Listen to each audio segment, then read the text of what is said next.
DNA fingerprinting होता क्या चीज है वो समझिए। डीएनए फिंगरप्रिंटिंग ऐसा नहीं है कि हमारे हाथों के फिंगरप्रिंटिंग के आधार पे किया जाता है।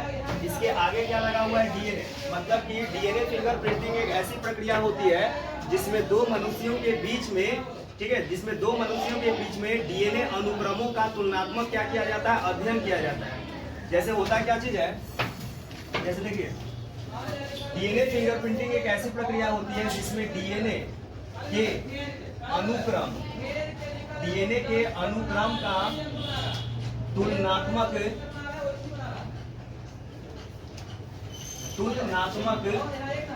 क्या किया जाता है, अध्ययन किया जाता है। तो डीएनए के तुलनात्मक अध्ययन को हम लोग क्या बोलते हैं, डीएनए फिंगरप्रिंटिंग के नाम से जानते हैं। दिख रहा है ना। देखिए इसमें अलग अलग स्टेप होता है। सबसे पहले मान लीजिए कि डीएनए फिंगरप्रिंटिंग करने के लिए हम लोग क्या करते हैं कि ऐसे तो जान लीजिए कि डीएनए फिंगरप्रिंटिंग क्यों किया जाता है। डीएनए फिंगरप्रिंटिंग किस लिए किया जाता है, अपराधियों को पकड़ने के लिए किया जाता है या किसी तरह के सस्पेक्ट को जानने के लिए किया जाता है। किसी पर अगर संदेह होता है कि ये व्यक्ति ऐसा क्राइम किया होगा तो उसके लिए ही डीएनए फिंगरप्रिंटिंग किया जाता है।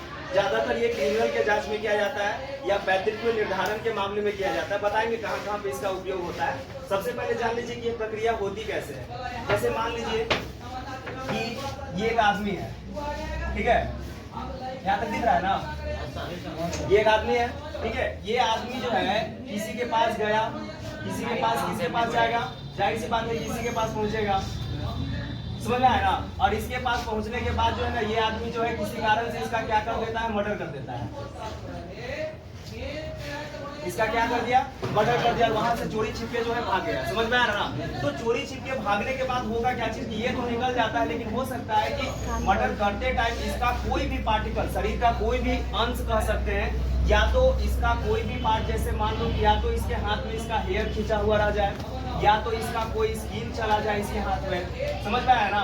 या तो हो सकता है कि रेप केस में ये आदमी गया और, समझ में आ रहा ना, रेप केस का घटना अंजाम दे दिया, तो हो सकता है कि स्पर्म इसका यहाँ पे मिल जाए, इसके बॉडी में शुक्राणु मिल जाए, स्पर्म भी मिल सकता है। या हो सकता है कि मर्डर करते समय इसका कुछ मात्रा में कहीं कट फट गया होगा, तो हो सकता है कि ब्लड का कोई सैंपल भी मिल जाए।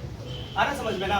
और भी बहुत सारी चीजें हो सकती है। हो सकता है कि इसका नाखून वहाँ पे टूट के गिरा हुआ हो, ऐसे टूटा हुआ नहीं हो, कवरने वाला होगा, अंदर से नेल वगैरह भी मिल सकता है।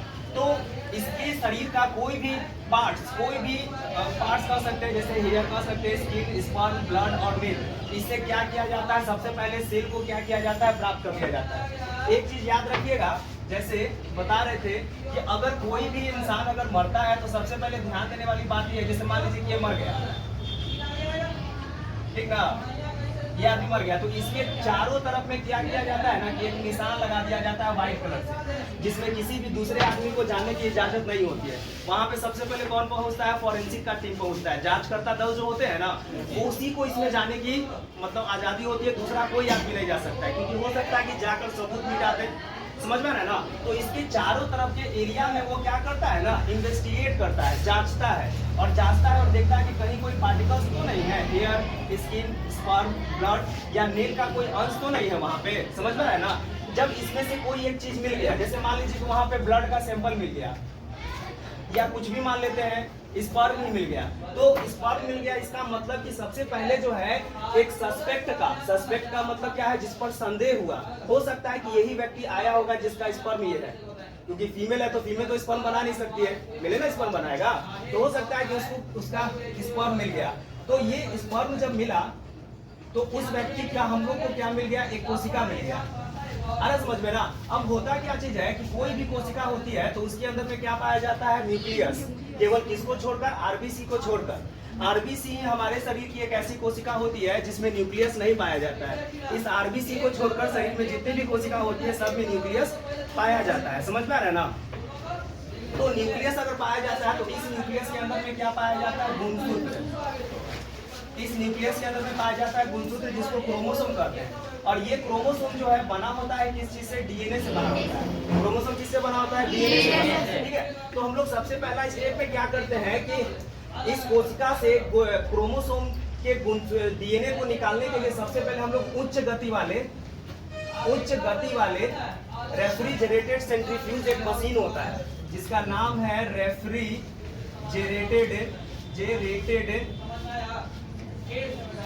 सेंट्रीफ्यूज, ये एक मशीन होता है, चौड़ा सा मशीन रहेगा, उसमें सेल को डालकर बहुत तेज गति से क्या किया जाता है, घुमाया जाता है। समझ पा रहे हैं ना? तो रेफ्रिजरेटेड सेंट्रीफ्यूज की सहायता से हम लोग क्या करते हैं, डीएनए को क्या कर लेते हैं, प्राप्त कर लेते हैं। इससे हमको क्या मिल जाता है, डीएनए मिल जाता है। तो डीएनए जो होता है, डीएनए का स्ट्रक्चर होता है इस तरह का,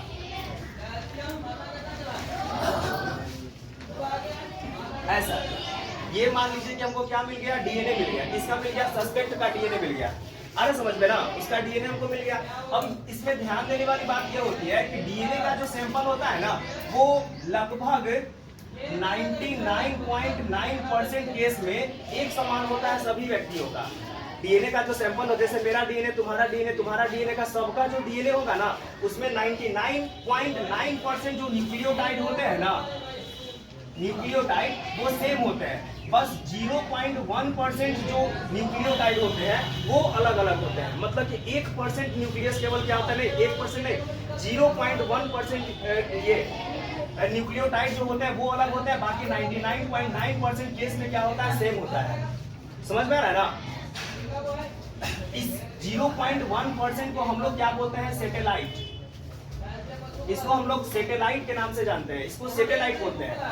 सैटेलाइट कह सकते हैं कि डीएनए का वैसा खंड होता है जिसमें नंबर ऑफ न्यूक्लियोटाइड जो होते हैं वो बार बार रिपीट होते रहते हैं। और एक चीज याद रखिएगा, 0.1% डीएनए का वैसा खंड होता है जो नॉन कोडिक होता है, नॉन कोडोन। नॉन कोडोन का मतलब होता है ये प्रोटीन संश्लेषण की प्रक्रिया में भाग नहीं लेता है, या इसको 0.1% को हम लोग जंक डीएनए भी कहते हैं। इसको हम लोग जंक डीएनए के नाम से भी जानते हैं, या इसको नॉन कोडोन बोलते हैं, या आप कह सकते हैं कि ये प्रोटीन संश्लेषण की प्रक्रिया में भाग नहीं लेता है। एक चीज याद रखिएगा, ये जो सैटेलाइट होता है इसको दो पार्ट में बांटा जाता है। एक को बोलते हैं माइक्रो सैटेलाइट और एक को बोलते हैं मिनी सैटेलाइट। एक जो होता है उसको बोलते हैं माइक्रो और दूसरा जो होता है उसको बोलते हैं मिनी सैटेलाइट।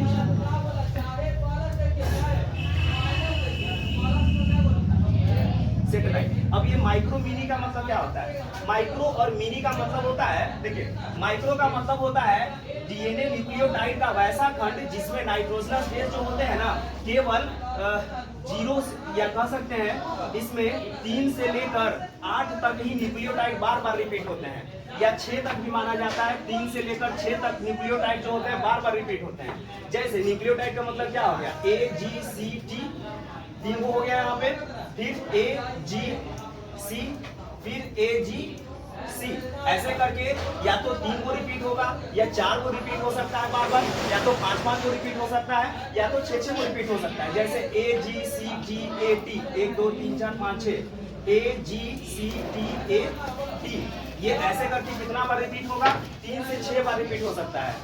नहीं समझ आया? तो रिपीटेड का मतलब हो गया जैसे 1 2 3 बार रिपीट हुआ, 1 2 3 4 5 6 बार रिपीट हो सकता है, 5 बार भी रिपीट हो सकता है। तो डीएनए का वैसा सैटेलाइट जिसमें नंबर ऑफ न्यूक्लियोटाइड जो होते हैं 3 से 6 बार केवल रिपीट होते हैं, तो उस तरह के खंड को हम लोग माइक्रो सैटेलाइट के नाम से जानते हैं। माइक्रो सैटेलाइट को समझ में नहीं आ रहा? और दूसरा जो होता है उसको क्या बोलते हैं, मिनी सैटेलाइट। मिनी सैटेलाइट में क्या होता है ना कि इसमें जो है करीब करीब 3 से लेकर 60 तक, कहीं कहीं पे 3 से लेकर 100 तक भी नंबर ऑफ न्यूक्लियोटाइड जो होते हैं वो बार बार रिपीट होते हैं। समझ में आ रहा है ना? मतलब कि 100 बार न्यूक्लियोटाइड जो है क्या हो जाएंगे, रिपीट हो जाएंगे। आ रहा समझ में? तो डीएनए फिंगरप्रिंटिंग की प्रक्रिया में माइक्रो सैटेलाइट का उपयोग नहीं किया जाता है, क्योंकि यहाँ पे नंबर ऑफ रिपीटेड न्यूक्लियोटाइड जो होते हैं वो क्या होते हैं, कम होते हैं। और मिनी सैटेलाइट न्यूक्लियोटाइड का वैसा समूह होता है जिसमें नंबर ऑफ न्यूक्लियोटाइड जो होते हैं ज्यादा होते हैं, और ये बार बार रिपीट करते हैं और अधिक संख्या में रिपीट करते हैं। इसलिए डीएनए फिंगरप्रिंटिंग में किसका उपयोग किया जाता है, मिनी सैटेलाइट का उपयोग किया जाता है। समझ में आ रहा है कि नहीं समझ आ रहा है? यहाँ तक समझ आ गया ना? अब बात करते हैं दूसरा स्टेप में। दूसरा स्टेप में क्या करते हैं कि जब हमें मिनी सैटेलाइट मिल जाता है तो हो सकता है कि ये जो मर्डर करने वाला था, जो मारकर भागा था, इसको समझ आया ना, उसका थोड़ा सा ही हमको पार्टिकल्स मिला है, थोड़ा सा ही अंश मिला है। अब ज्यादा मात्रा में तो ब्लड गिरा के जाएगा नहीं, या इधर उधर अपना शरीर का मटेरियल फेंक के तो लेने चल जाएगा, क्योंकि इसको बचना ना है। लेकिन हमको थोड़ा सा जब अंश मिलता है तो हम लोग क्या करते हैं कि इस डीएनए को, जो डीएनए हमें मिला था, इसकी कई कॉपी तैयार कर लेते हैं। तो डीएनए की एक से ज्यादा कॉपी तैयार करने की प्रक्रिया को हम हम लोग किस नाम से जानते हैं? पीसीआर के नाम से जानते हैं। पीसीआर एक प्रक्रिया होता है जिसका नाम होता है पॉलीमरेज चेन रिएक्शन के नाम से जानते हैं। पॉलीमरेज चेन रिएक्शन के नाम से जानते हैं, ठीक है। पीसीआर एक ऐसी प्रक्रिया होती है जिसमें डीएनए के अनेक कॉपी तैयार कर ली जाती है। जैसे मान लीजिए कि हमें इतना लंबा डीएनए मिल गया, तो इतने लंबे डीएनए से हम लोग हो सकता है कि पहला बार में सफलता ना मिले, तो दूसरा बार में डीएनए कहाँ से लाएंगे? हम पहला बार में खराब ना हो जाएगा? जैसे एक बार प्रयोग कर लिए, अब ये दूसरा बार प्रयोग करने के लायक नहीं रहेगा, तो हम लोग क्या करते हैं, डीएनए के कई कॉपी तैयार कर लेते हैं ताकि हम बार बार उसका प्रयोग कर सकें। समझ में आया ना? तो डीएनए की अनेक कॉपी को तैयार करने की जो प्रक्रिया होती है उसी को हम लोग क्या बोलते हैं? पीसीआर के नाम से जानते हैं। इसको बोलते हैं पॉलीमरेज चेन रिएक्शन के नाम से जानते हैं। समझ आया ना? तीसरा में क्या होता है समझिए, अब हमें डीएनए अगर मिल गया, जैसे मान लीजिए कि डीएनए जो होता है ना, लंबी कुंडलित डबल हेलिक्स स्ट्रक्चर होता है। डीएनए जो है डबल हेलिक्स मॉलिक्यूल्स होता है जो काफी लंबी होती है। ये मान लीजिए कि ऐसे ऐसे डीएनए का स्ट्रक्चर हमको मिल गया, तो ये डीएनए काफी लंबा होता है। समझ आया ना? तो डीएनए काफी लंबा होता है, तो इस डीएनए को सबसे पहले क्या किया जाता है? छोटे छोटे खंडों में क्या किया जाता है? तोड़ दिया जाता है। समझ में आ रहा है ना? तो छोटे छोटे खंडों में तोड़ने के लिए जिस एंजाइम का उपयोग किया जाता है उसको हम लोग बोलते हैं रेस्ट्रिक्शन एंजाइम या रेस्ट्रिक्शन एंडोन्यूक्लियस एंजाइम बोलते हैं। शॉर्ट फॉर्म में इसको आरई लिखते हैं, या फुल फॉर्म में इसको क्या लिखेंगे? रेस्ट्रिक्शन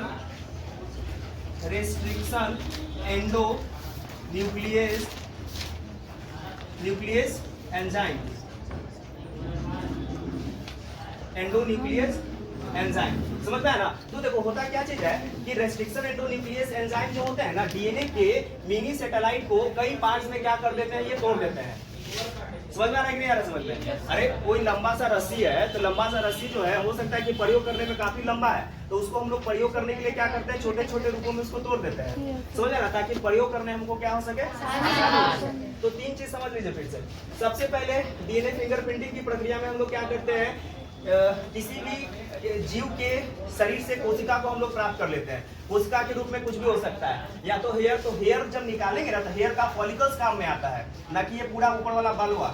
ये जो ऊपर का बाल होता है ना, ये कैरोटीन से मिलकर बना हुआ होता है, ये प्रोटीन होता है, इसमें सेल नहीं होता है, ये प्रोटीन होता है। ये पूरा कबारेंगे ना अंदर से, तो नीचे में फॉलिकल्स होता है जिससे बाल निकलता है। समझ आया ना? तो उसी फॉलिकल्स का इस्तेमाल करते हैं। तो हेयर फॉलिकल्स का इस्तेमाल करते हैं, या तो कोई पार्ट्स नोच लिया हो, स्किन का इस्तेमाल कर सकते हैं, या तो स्पर्म का इस्तेमाल कर सकते हैं, या तो ब्लड। तो ब्लड में किसका इस्तेमाल करेंगे? WBC, नॉट RBC, जो कि RBC में न्यूक्लियस होता ही नहीं है, WBC में न्यूक्लियस होता है, तो इसलिए WBC का इस्तेमाल करते हैं। ठीक है? उसी तरह से नेल खींचा गया होगा पूरा ना, तब काम में आएगा। टूट गया होगा तो काम में नहीं आएगा, क्योंकि ऊपर का पार्टिकल जो होता है ये भी कैरोटीन से मिलकर बना होता है, तो ये प्रोटीन होता है, इसका कोई काम नहीं होता है। नहीं समझ आ रहा है? आ रहा है सर। और ये तो समझ आ गया ना इतना दूर? और भी कुछ खींच लेना, समझ आया ना? मतलब कुछ बचने के लिए कुछ ना कुछ, ऐसा नहीं कि कोई मरने वाला डायरेक्ट कहेगा कि लीजिए हमको मार दीजिए, चाहे हमको हम मरना चाहते हैं, नहीं, उसके साथ हाथापाई जरूर करेगा, चाहे वो कितना भी कमजोर काहे ना हो। एक बार में तो मरेगा नहीं, लेकिन हम लोग अगर जाएंगे किसी का मर्डर करने के लिए कोई लड़की का, तो मरना किसका तय रहता है? लड़की का। मतलब कि छुरा या तो खरबूजा पर गिरे, खरबूजा या तो छुरा पर गिरे, लड़की नहीं मारती, मरना तो लड़की का। समझ आया ना? लड़की मारती तो इतनो तेज रहेगी तो हम लोग से मजबूत नहीं रहेगी। हम लोग का शरीर जो होता है ना, रफ एंड टफ होता है, भयानक जो है ना, मांसपेशी जो है कठोर होता है। एक बार अगर पकड़ लिया तो फिर भागना मुश्किल है। नहीं से आया? नहीं सर, आगे समझे ना? चलो आगे समझो, समझो, चलो दूसरा। अब जब हमको ये सेल मिल जाता है, तो सेल के अंदर के डीएनए को अलग करने के लिए हम लोग क्या करते हैं कि इसको उच्च गति वाले रेफ्रिजरेटेड सेंट्रीफ्यूज मशीन में डालकर काफी तेज गति से क्या करते हैं? घुमाते हैं। तब मशीन में दो तरह का बल लगता है, एक सेंट्रीफ्यूगल फोर्स होता है और एक सेंट्रीपेटल फोर्स होता है। सेंट्रीपेटल फोर्स जो होता है केंद्र से दूर की ओर लगता है, और सेंट्रीफ्यूगल फोर्स जो होता है बाहर से केंद्र की ओर लगता है। तो इसमें दो तरह का जब बल निकलता है ना, बल लगता है ना, तो डीएनए जो है अलग हो जाता है, फेंका जाता है डीएनए। है समझ में? अब जब डीएनए हमें मिल जाता है, तो डीएनए का हम लोग कौन सा भाग का यूज करते हैं? जो नंबर ऑफ न्यूक्लियोटाइड जो है बार बार रिपीट करते हैं, उसका मिनी सैटेलाइट, हम लोग सैटेलाइट का यूज करेंगे। 99.9% केस में सारे न्यूक्लियोटाइड एक जैसे होते हैं, लेकिन 0.1% केस में ये न्यूक्लियोटाइड जो होते हैं सब में अलग अलग होते हैं। 0.1% केस में, या पूरे डीएनए का 0.1% ही एक ऐसा भाग होता है जो सभी डीएनए में क्या होता है? अलग अलग होता है। तो इस भाग को हम लोग क्या बोलते हैं? सैटेलाइट बोलते हैं। और इस सैटेलाइट को दो पार्ट से बांटा गया है, माइक्रो और मिनी। माइक्रो में नंबर ऑफ न्यूक्लियोटाइड जो होते हैं वो कम रिपीट होते हैं, और मिनी सैटेलाइट में नंबर ऑफ न्यूक्लियोटाइड जो होते हैं वो बार बार और ज्यादा संख्या में रिपीट होते हैं। इसलिए हम लोग डीएनए फिंगरप्रिंटिंग में किसका इस्तेमाल करते हैं? डीएनए सैटेलाइट का इस्तेमाल करते हैं। अब इस सैटेलाइट को छोटा छोटा करने के लिए हम लोग क्या करते हैं कि इस डीएनए को एक एंजाइम की सहायता से क्या करते हैं? काट देते हैं। उस एंजाइम का नाम क्या है? रेस्ट्रिक्शन एंडोन्यूक्लियस एंजाइम उसका नाम है। समझा है ना? उसको हम लोग क्या बोलते हैं? Restriction endonuclease enzyme. यहाँ तक समझ में आ रहा है कि नहीं आ रहा? चलो आगे समझो। लाजी मैटर बुक के नीचे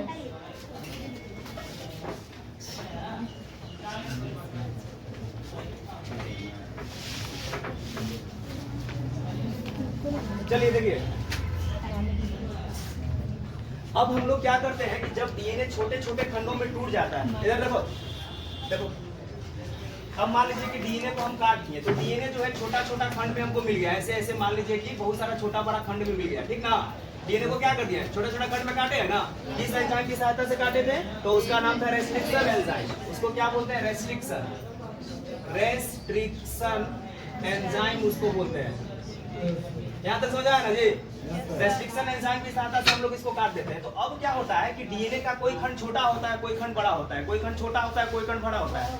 ऐसा नहीं कि सबका साइज जो है बराबर कटता है, नहीं। ये रेस्ट्रिक्शन एंजाइम जो होता है डीएनए को एक स्पेसिफिक जगह पर से काटता है, ऐसे ही कहीं पर से नहीं काट सकता है। समझ में आया ना? तो अब हम लोग क्या करते हैं कि डीएनए खंड को क्या करते हैं? पृथक्कृत करते हैं, अलग करते हैं, जिसके लिए हम लोग इसका इस्तेमाल करते हैं जेल इलेक्ट्रोफोरेसिस का। जेल इलेक्ट्रोफोरेसिस का इस्तेमाल करते हैं। जेल इलेक्ट्रोफोरेसिस क्या होता है वो समझिए। जेल इलेक्ट्रोफोरेसिस जो है, ये एक रेक्टेंगुलर जो है बक्सा होता है, समझ में आया ना? और इस बक्से में क्या होता है कि यहाँ पे एक कैथोड और एक एनोड यहाँ पे लगा होता है। जेल इलेक्ट्रोफोरेसिस, जेल का मतलब होता है, इसमें किस जेल का इस्तेमाल किया जाता है? तो इसमें जिसका इस्तेमाल किया जाता है उसका नाम होता है एगारोज जेल का इस्तेमाल करते हैं। और इलेक्ट्रो का मतलब होता है इलेक्ट्रिसिटी देते हैं इसमें। कितना का वोल्ट देते हैं इस पर? तो इसमें जो है 110 से लेकर 120 वोल्ट का इस्तेमाल करते हैं। समझ आया ना? और फोरेसिस का मतलब होता है अलग करना। अरे समझ में? तो अब हम लोग क्या करते हैं कि एगो जो चार्ज होता है ना, एगो ई जो होता है, ये होता है एनोड।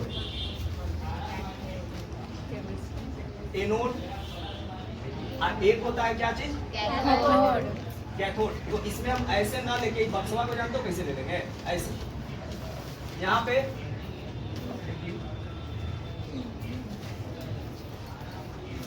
ऐसे करते हैं, एक तरफ एनोड और एक तरफ कर देते हैं कैथोड, ठीक है?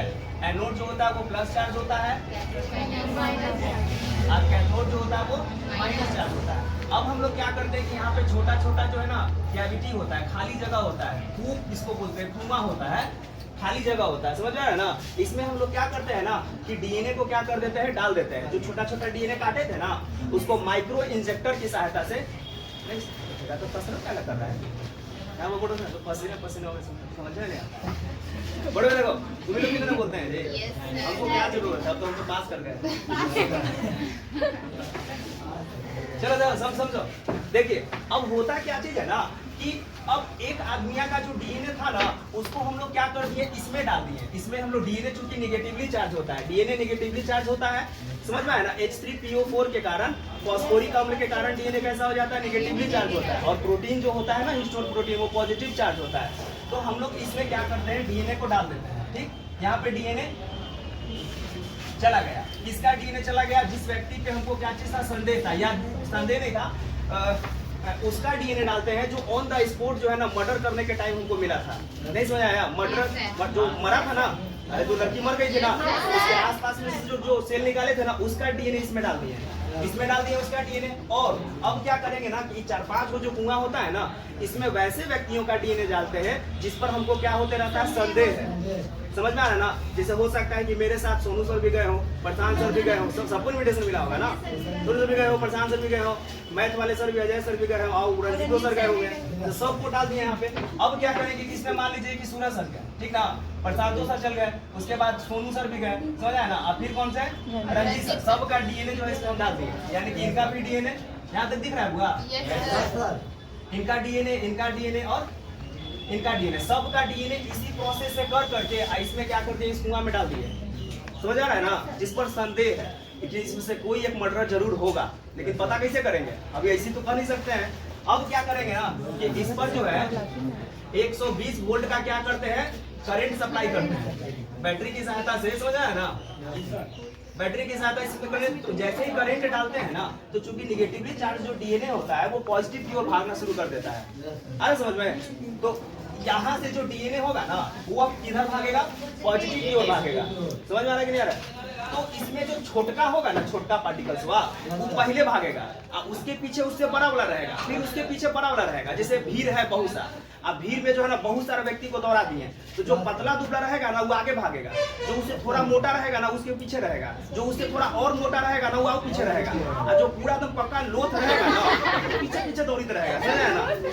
तो इस तरह से नहीं समझ रहा है, इस तरह से बॉडी की डेंसिटी, बॉडी की डेंसिटी के आधार पे या मास के आधार पे कितना उसका बॉडी का डेंसिटी है, उसके आधार पे भागने की क्षमता होती है। पतला दुबला एकदम फुट से उड़ जाएगा। समझ आया ना? तो इसमें क्या होगा ना कि डीएनए का जो छोटका होगा, जो छोटका होगा उस पहले तब आगे रहेगा, इसके बाद ई वाला रहेगा, नहीं इसके बाद ई वाला रहेगा, फिर ई वाला, फिर ई वाला, फिर ऐसे कैसे जा रहा है, ऐसे ऐसे बड़ा बड़ा मिल जाएगा। नहीं समझ रहा है? छोटा बड़ा फिर बड़ा फिर बड़ा फिर बड़ा फिर बड़ा, ऐसे करके सबका मिलेगा। अरे समझ में, ऐसे ऐसे करके सबका मिलेगा, लेकिन सबका एक जैसा नहीं होगा। सबका छोटा बड़ा जो डीएनए खंड होगा ना, वो एक जैसा नहीं होता, क्योंकि लंबाई किसी किसी की क्या होती है, छोटी होती है, किसी किसी की क्या होती है, बड़ी होती है। क्योंकि नंबर ऑफ न्यूक्लियोटाइड किसी में कम रिपीट करते हैं, किसी में ज्यादा रिपीट करते हैं। मतलब जैसे मान लीजिए कि ये डीएनए का खंड हमको मिला, जैसे मान लीजिए कि हमको खंड मिला डीएनए का, तो ये जो है सैटेलाइट है, तो इस सैटेलाइट में हो सकता है कि किसी में केवल A G C T A T A और A G C T A T A, ये क्या बार रिपीट किया, 1 2 3 4 5 6 7 बार रिपीट किया। किसी में हो सकता है कि A G C T TA तक रिपीट किया, फिर A G T T repeat किया। नहीं समझ रहा है? तो सब में रिपीटेशन जो होता है ना वो अलग अलग होता है। इसी को क्या बोलते हैं, सैटेलाइट। सब में अलग अलग रिपीट करता है। तो चूंकि सब में अलग अलग रिपीट कर रहा है, इसलिए इसका जो खंड होगा ये हो सकता है कि छोटा बड़ा मिलेगा ना सब में। समझ में आ रहा है ना? तो छोटा बड़ा खंड मिलेगा। तो इसी तरह से ये जो होता है ना, पॉजिटिव चार्ज की ओर अपने डेंसिटी के आधार पे भागते हैं। ये समझ में आ रहा है? यहाँ पे, यहाँ तक नहीं समझ में आया? उसी तरह से सब का भागेगा। जैसे मान लो कि मेरा डीएनए है, तो हो सकता है कि मेरे में कम न्यूक्लियोटाइड, नंबर ऑफ न्यूक्लियोटाइड हो सकता है पहला बार में कम रिपीट करें, दूसरा बार में और ज्यादा करें, फिर तीसरा बार में और बहुत ज्यादा करें। तो इसलिए जो है ना, इसके आगे आने की दर जो है कम हो जाएगी। समझ आया ना? इसी तरह से सब का होगा। समझ आया ना? इसी तरह से सब का होगा, ऐसे करके। नहीं समझ आ रहा है कि प्रशासन वाला भाग गया इतना? अरे समझ में, आई सस्पेक्ट का था, मतलब ये जो सस्पेक्ट नहीं था, ये जो मिला था हमको, इस पर पूरा यकीन है कि यही है, ये है। अब हम लोग मिला रहे थे यहाँ पे, ठीक ना? अब हम लोग क्या करेंगे, इसी को, इस प्रोसेस को हम लोग साउदर्न ब्लॉटिंग विधि के नाम से जानते हैं। इसी को हम लोग बोलते हैं southern, SOUTHERN, southern blotting method. इसी को बोलते हैं साउदर्न ब्लॉटिंग मेथड। यानी कि साउदर्न ब्लॉटिंग मेथड में अब हम लोग करेंगे क्या, सुनिए। सबसे पहले जेल इलेक्ट्रोफोरेसिस के माध्यम से इसको अलग कर दिए ना। अब हम लोग साउदर्न ब्लॉटिंग मेथड में क्या करेंगे कि एक नाइलॉन का शीट लेंगे, नाइलॉन शीट। समझ आया ना? इस नाइलॉन शीट को क्या करेंगे ना कि जो एगारो जेल था ना, उस एगारो जेल के ऊपर में क्या करेंगे, ऐसे करके रखेंगे। अरे समझ में? तो जैसे ही इसके ऊपर रखेंगे ना, तो इसका जितना न्यूक्लियोटाइड है ना, सब जो है नाइलॉन शीट पर क्या हो जाएगा, चिपक जाएगा।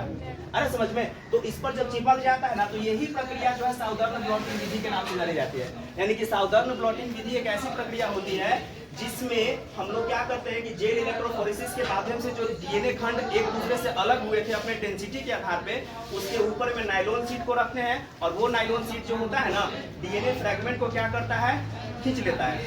अरे समझ में? इसको साउदर्न ब्लॉटिंग मेथड कहते हैं। यह तो समझ आ रहा है? अब इस शीट पर हमको क्या मिल गया, अब इस शीट पर हमको डीएनए का ऐसे से मिल गया, ऐसे ऐसे मिल गया ना, ऐसे ऐसे। अब हम लोग तीसरा में, ये कौन सा स्टेप हुआ जी? 3 के बाद 4 हो गया, 5 हो गया ना, ये चौथा ना हुआ था, ये 5वां हुआ साउदर्न ब्लॉटिंग। अब छठा में हम लोग क्या करते हैं, इसमें जो है प्रोब्स मिलाते हैं, प्रोब्स, या उसको क्या बोलते हैं, मार्कर।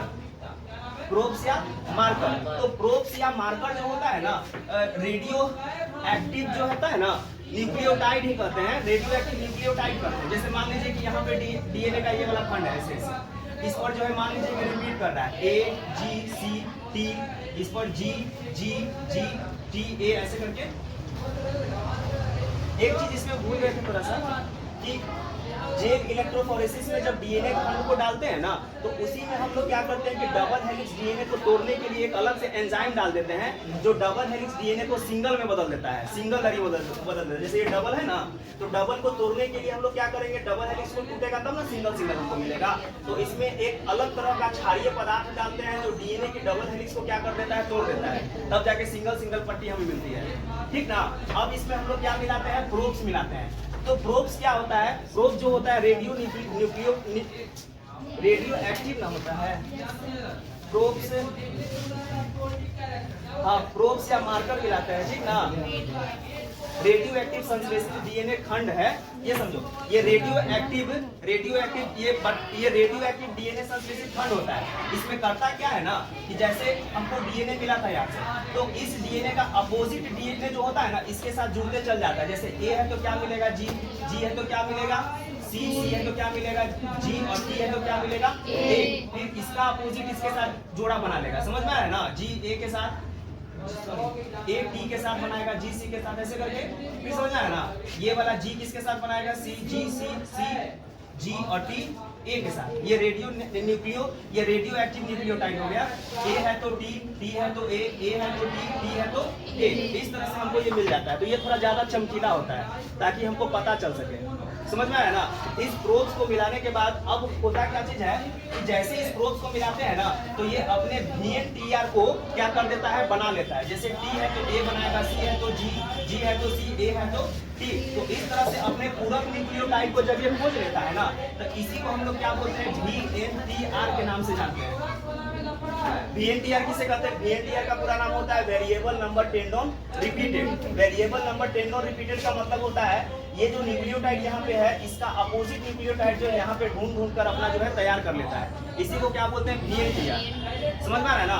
अब इसका न्यूक्लियोटाइड बन गया। अब इसके ऊपर हम लोग क्या करते हैं कि एक्सरे फिल्म रखते हैं। इसके ऊपर में क्या रखते हैं, एक्सरे फिल्म। तो एक्सरे फिल्म जब रखते हैं ना, तो एक्सरे फिल्म में रखा जाता है। तो जब एक्सरे फिल्म में रखते हैं तो ये जो न्यूक्लियोटाइड होता है ना, इसका चमकीला पट्टी बन जाता है। चमकीला पट्टी का मतलब हो गया, जैसे यहाँ पे पट्टी एक मिला, फिर इसके बाद बड़ा, फिर इसके बाद छोटा, फिर इसके बाद बड़ा, फिर और बड़ा, समझ आया ना। ऐसे करके हमको जो है ना पट्टी मिल जाता है। सबका अलग अलग पट्टी मिलेगा, लेकिन साइज सबका क्या रहेगा, अलग अलग रहेगा।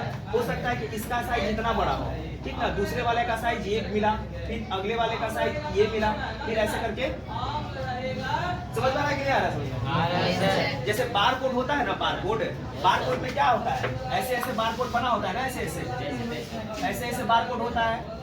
लेकिन बार कोड में क्या होता है कि छोटा बड़ा, लेकिन इसमें कोई लकीर जो है ज्यादा मोटा रहेगा, कोई लकीर जो है एकदम पतला रहेगा, कोई और ज्यादा मोटा रहेगा, कोई और पतला रहेगा, समझ में आ रहा है ना, कोई छोटा रहेगा। इसी को क्या बोलते हैं, बार कोड। सबका बार कोड अलग अलग रहता है। तो इसी तरह से यहाँ पे भी बार कोडे प्राप्त किया जाता है।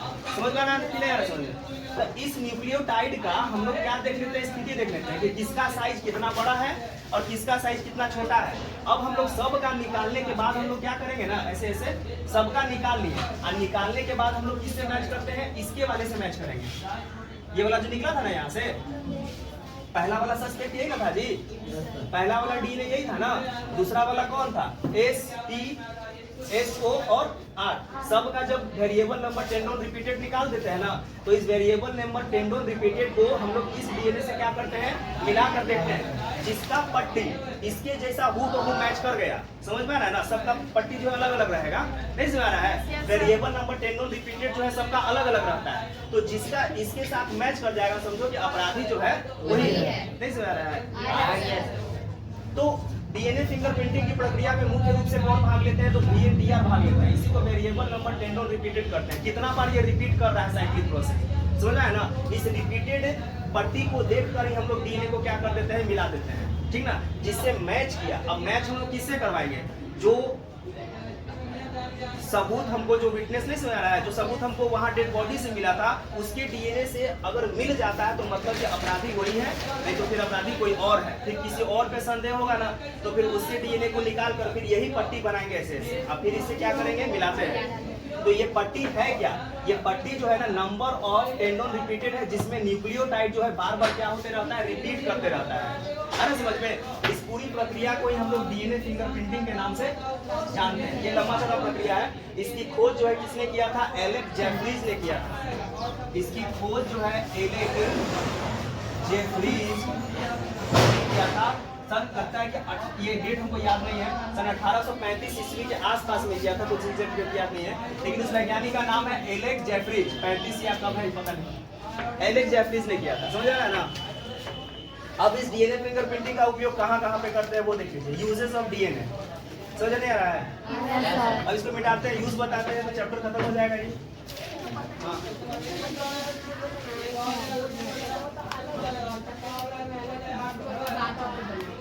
जैसे ऐसे बनेगा, जैसे देखो जैसे होगा क्या ना, जैसे मान लो कि यहाँ बड़ा हो रहा है, हम बड़ा बॉक्स बनाए, छोटा बनाए थे ना, यहाँ बड़ा बॉक्स बनाए, तो होगा क्या चीज ये छोटा मिलेगा, फिर से थोड़ा बड़ा, फिर से थोड़ा बड़ा, ऐसे करके थोड़ा दूर दूर पर बनाते हैं ऐसे,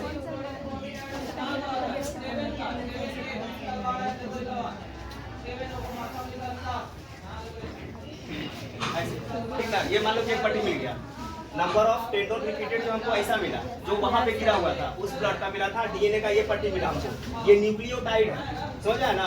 अब हम लोग बाकी सब का देखेंगे, बाकी सब का देखेंगे, हो सकता है कि दूसरा वाला का हमको ऐसा मिल जाए, फिर दूसरा वाला का ऐसा मिल जाए, बहुत बड़ा बड़ा मिल जाए। समझ आया ना, तो ये नहीं है। समझ आया ना। फिर तीसरा वाला का देखेंगे कैसा मिल रहा है उसका, ठीक ना, ऐसा ऐसा मिल जाए, इसका और भी बड़ा बड़ा मिल गया, तो फिर ये भी सस्पेक्ट नहीं है। समझ आया ना।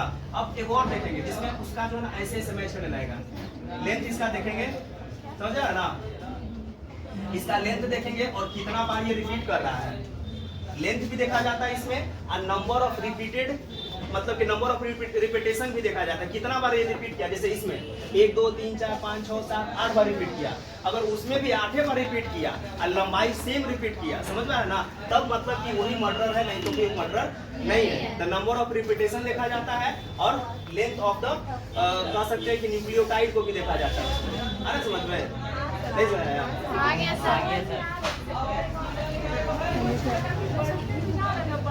ये डेंसिटी के आधार पे, जैसे वहाँ पे जेल इलेक्ट्रोफोरेसिस में किए थे ना, तो छोटा वाला जो है प्लस के पास जल्दी भागेगा, उससे फिर बड़ा वाला उसके पीछे रहेगा, फिर उससे बड़ा वाला, जब से एकदम लोथ वाला जो रहेगा वो पीछे रहेगा, उससे छोटा। तो इस तरह से हम लोग क्या करते हैं, डीएनए को अलग कर लेते हैं। ये नंबर ऑफ रिपीटेशन है, नंबर ऑफ टेंडन रिपीटेशन इसको बोलते हैं। इसी नंबर ऑफ टेंडन रिपीटेशन को दूसरे दूसरे जीवों से क्या करते हैं, मिलाते हैं, जिसका नंबर ऑफ रिपीटेशन मैच कर जाता है, अपराधी वही रहता है। समझ आया ना। तो ये डीएनए फिंगरप्रिंटिंग बड़ा भयानक तरीका होता है जांच करने का, नहीं समझ रहा है। फॉरेंसिक लेबोरेटरी में, फॉरेंसिक लेबोरेटरी होता है जहाँ पे अपराधी जो मर्डर होके जाता है ना, जिसको कत्ल कर दिया वहाँ पे वो पहुंचेगा, सही है ना। तो उस लेबोरेटरी में हम लोग क्या करते हैं, अपराधी जो होता है ना, अपराधियों को पहचानने में करते हैं, कौन अपराधी है, इसको कौन इसको मारा होगा, तो क्रिमिनल को जांचने में किया जाता है। पहले समझ आ गया।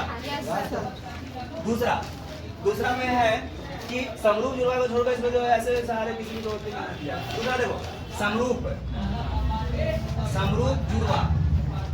समरूप जुड़वा जो होते हैं ना, आइडेंटिकल ट्विंस।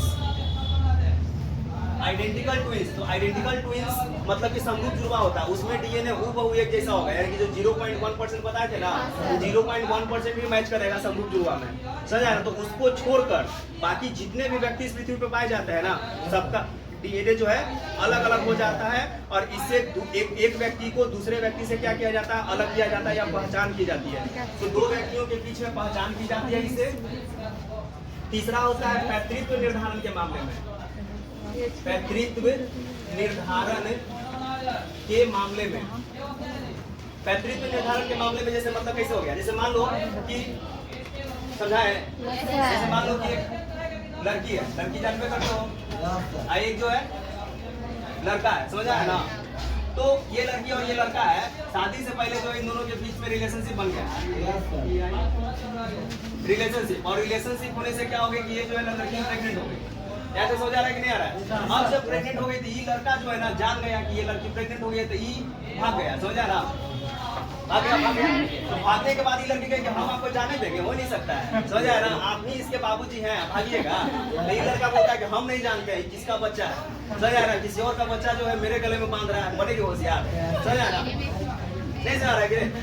ये लड़की जो है ना कोर्ट में जाएगी, कोर्ट में जाकर जज के सामने गुहार लगाएगी, जज साहब न्याय कीजिए, ये हमको धोखा दिया है, समझ आया ना? तो जज बोलेगा अच्छा ठीक है, एक काम करो, बच्चा पहले पैदा लेने दो, समझ आया ना? उसके बाद भाग के जाएगा कहाँ? जब बच्चा जन्म ले लेता है ना तो उस बच्चे के डीएनए को इसके डीएनए से क्या किया जाता है? मिलाया जाता है। जब बाबूजी का डीएनए इसके साथ मैच करवे करेगा, क्योंकि बचवा इसी का ना है, तो 99.9% केस में तो मैच करेगा, 0.1% केस में भी मैच करने लगता है, समझ आया ना? तब ये बच्चा जो है उसी का होता है। तो प्रतित्व निर्धारण के मामले में भी इसका हम लोग उपयोग करते हैं। ये इस केस में भी होता है या दूसरे केस में, जैसे मान लो कि ये हस्बैंड है और ये वाइफ है, अब रिलेशनशिप नहीं, वाइफ बन गया, मैरिज हुआ, और उसके बाद बच्चा पैदा किया, तब तो लीगल है ना जी? तब तो कोई दिक्कत नहीं है। अब जब बच्चा पैदा लिया ना तो मानो ना कि हॉस्पिटल में ना पैदा लेगा, कहाँ पैदा लेगा? हॉस्पिटल में। तो हॉस्पिटल में लड़का बड़ा सुंदर पैदा लिया, तो वहाँ पे सबका ध्यान इसके ऊपर चला गया, ये बचवा को लेके क्या किया? भाग गया, सजा है ना? नहीं समझा? बच्चा लेके भाग गया, बाहर में पकड़ा गया, तो कहा कि नहीं इसका बच्चा नहीं, किसी और का बच्चा लेके जा रहे हैं। तो उस केस में भी दोनों का डीएनए जो है बच्चे के डीएनए के साथ क्या किया जाता है? मैच करवा के हम लोग बच्चे को पता कर सकते हैं कि ये बच्चा किसका है। नहीं समझा रहा है? उसके बाद पांचवा, मृत व्यक्ति की सही जानकारी भी किसी से प्राप्त की जाती है। सही जानकारी का मतलब क्या होता है? जैसे मान लो कि ये वाइफ है और ये क्या चीज है? ये ना होता है। तो अब जब वाइफ का ये लड़की इसके घर में आती है ना, तो ये लड़की अपने साथ बहुत कुछ लेके आती है, जितना क्षमता होता है ना उतना सब चीज लेके आती है। फिर भी इसके घर में एक और आदमी होता है जिसको हम लोग बोलते हैं सास। ये सास का मतलब ऐसा प्राणी होता है ना जो सांस नहीं लेने देने वाला होता है। सांस का मतलब सांस न लेने दे, किसको न लेने दे? किसी को न लेने दे, इसी को बोलते हैं सांस, समझ रहा है ना? नहीं आ रहा है? मदर इन लॉ ना वही, मदर इन लॉ। तो ये सांस कहने कि तुम अपने घर से क्या लेके आई थी? कुछ तो लेके आई भी नहीं थी, फिर भी बोलते कि मेरे पास जितना क्षमता था ना मेरे बाबूजी दिए, अब का पूरा आपको। तो बोलते हैं कि नहीं बहुत कुछ लेके आओ, तो ये कहता है कि ना तो एक काम कर, जाओ आपकी बार बुलेट गाड़ी हमको चाहिए, बुलेट गाड़ी के साथ है आना, नहीं तो नहीं। कहते कि बुलेट छोड़िए ना, बैलगाड़ी मिलवे नहीं करेगा, ये कहा रहे जाओ आपकी बात तुमको बताते हैं। आई दोनों मिलकर रात में जो है इसको साफ कर दिया। लेकिन होता क्या चीज है ना कि जिस घर में रहता है ना उसके अगल बगल में भी घर रहता है, वो अपने घर में कम झांकेगा, है ना? पड़ोसी के घर में ज्यादा झांकता है, एक नजर जो है पड़ोसी घर में मार ही देगा। तो देखा ना क्या चीज के अन्न बंद हो रहा है, मतलब लड़ाई झगड़ा हो रहा है, मालूम चला कि इसका आवाज निकल रहा था, कुछ समय के बाद आवाज गायब हो गया। इसका मतलब कि काम ये जो है ना, अब इसका पड़ोसिया जो है ना फोन करेगा किसके पास? लड़की के घर वाले के पास, कि देखिए लगता है कि बेटी को खपा दिया सही है ना। अब जो है ना ये लड़का जो है और इसके साथ जो है बॉडी को खपाने के लिए जल्दी जो है इसको शमशान घाट की ओर लेके चल दिया, क्योंकि लाश नहीं तो बात नहीं समझ आया। लाश खत्म तो सब चीज खत्म हो जाता है, लाशें नहीं तो भाई मारेंगे किसको, अरे समझ में? तो ये कौन कर दिया? तो यहू जो है ना दौड़ पहुंचा कहाँ पे? शमशान घाट के पास। नहीं समझ आया? ये लोग बोला ना कि देखिए बोरा में भर के कुछ ले गया है, कहाँ ले गया भैया? नजदीक के शमशान घाट में ले गया होगा। और वो जो है पुलिस वाले को भी लेते हैं साथ में, कहाँ पे? जैसे शमशान घाट में पहुंची ना तो मालूम चला कि फूक दिया इसको, रख कर पर नहीं चिंता होता है, उस पर आके फूक दिया। तो इसका घर वाला पूछा कि किसको जला रहा है? तो ये कहा कि मेरी दादी मर गई थी, कुछ बोलेगी नहीं, कुछ बोलेगी क्या आपकी बात एक पीढ़ी को मार दिए हैं ना? अगर पुरानी दादी थी मुगले मार दिए हैं, मर गए नहीं सजा रहा है। वो जो थाना वाला पुलिस जो गया था ना वो तुरंत जो है जलता हुआ लाश से, चिता से उस लाश को क्या कर लिया? खींच लिया कि अच्छा ठीक है तो हम जलाने के लिए फिर से देंगे, लेकिन अब की बार इसको कहाँ ले जा रहे हैं? फॉरेंसिक लेबोरेटरी में। अरे समझे, वहाँ पे ले जाके उस बच्ची का डीएनए निकाला जाता है बॉडी से, और उसका डीएनए जो है ना इसके माँ बाप से क्या किया जाता है? मैच किया जाता है। जब डीएनए मैच कर देता है तब इसको जो है ना और इसको जो है चक्की पीसिंग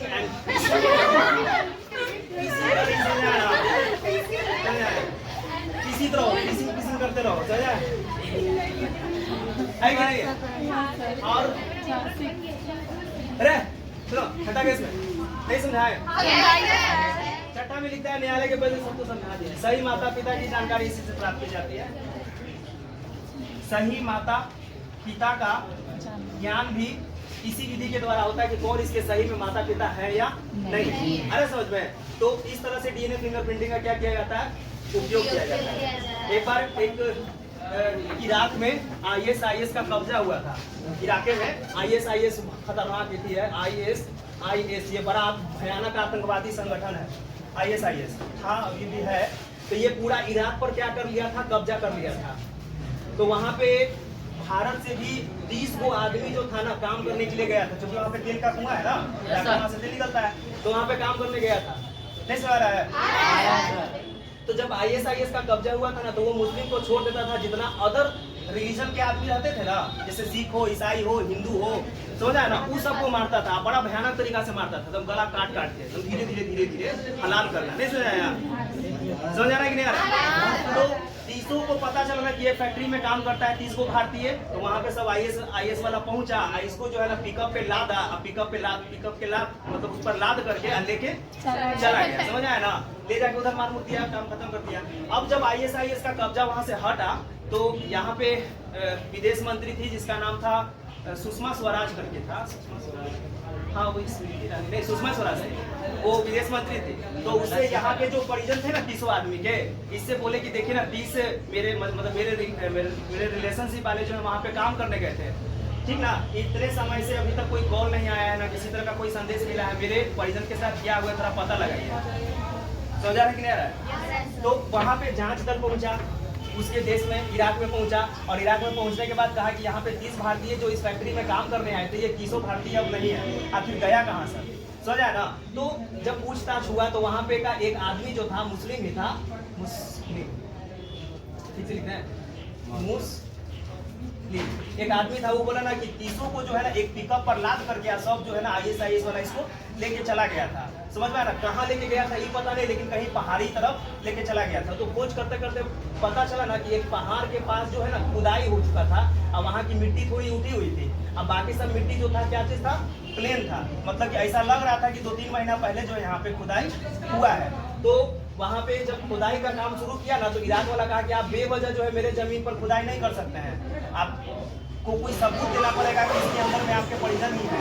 तो ऊपर से एक्सरे किया गया, तो मालूम चला कि 30 आदमी का डेड बॉडी जो है इसके अंदर में दफन था। समझ में आ रहा? तो इराक वाला बोला कि ठीक है अब आप इसका खनन कर सकते हैं। तो सबको जब निकाला गया तो मालूम चला कि सबका मुंडी जो था ना, मुंडी ये गर्दन सबका कटा हुआ था, हर अलग गर्दन अलग का, बॉडी जो है काफी हद तक सड़ गया था, क्योंकि बॉडी डिकम्पोज होने लगता है ना। नहीं समझ आ रहा है? आ रहा है, जुट्टों क्या आ रहा है? तो इसका गर्दन जो है और सिर से क्या हो गया था, अलग हो गया था। पता ही नहीं चल रहा था कि कौन किसका गर्दन है, किसमें जोड़े हम। अरे पता रहेगा तब ये गर्दन निकल जाएगा मेरा, अब तुम्हारा भी सबका निकल जाएगा, अब बॉडी अलग रहेगा, गर्दन अलग रहेगा, तो पता चलेगा किसमें किसका जोड़े हम, नहीं ना पता चलेगा, जब तक लगल है तभी तक ना। तो अब क्या हुआ कि अब वो सब बोला ना कि ये 30 भारतीय हैं, इसका क्या सबूत है आपके पास? अरे समझ में, हम आपको ऐसे ही डेड बॉडी ले जाने नहीं देंगे, किसी देश से आप बिना उसके परमिशन से आप कोई चीज नहीं ला सकते हैं। समझ आ रहा है कि नहीं आ रहा समझ में?